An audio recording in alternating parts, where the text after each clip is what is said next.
The first time I set a real boundary, I didn't feel empowered. I didn't feel strong.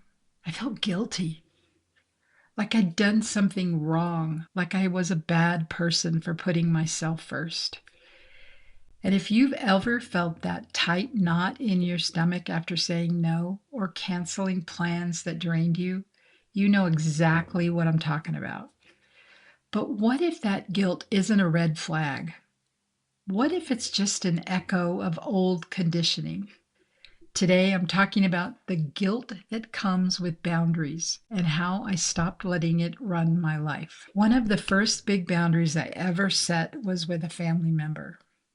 I was always the go to, the one who handled it, the one who made it all okay. But this time, I couldn't. I was already depleted. My plate was full. I knew if I said yes again, I'd be saying no to my own needs. So I said no. And then came the guilt. Not because they made me feel bad, but because that voice inside me whispered, "You're selfish. You're letting them down. You're not being a good daughter, sister, friend." And that voice, it wasn't mine.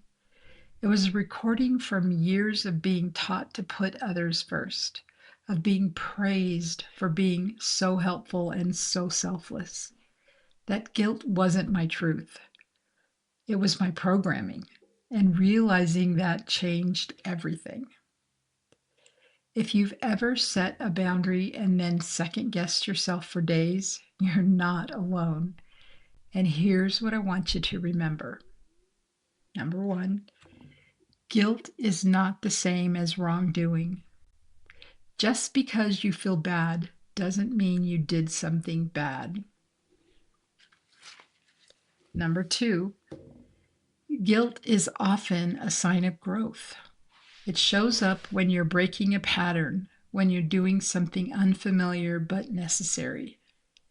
And number three, you are allowed to disappoint others and still be a good person.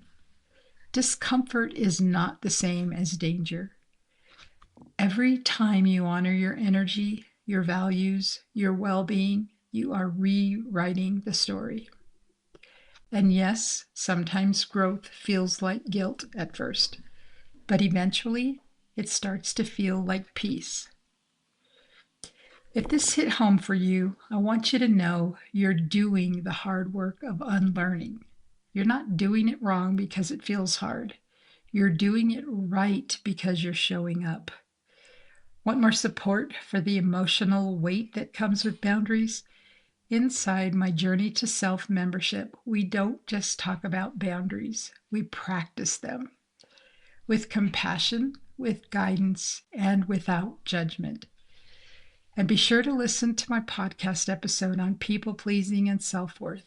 It's a beautiful companion to this one. Next week, I'll be sharing a story that changed my life. The boundary that didn't just protect me, it freed me. Until next time, be true to you.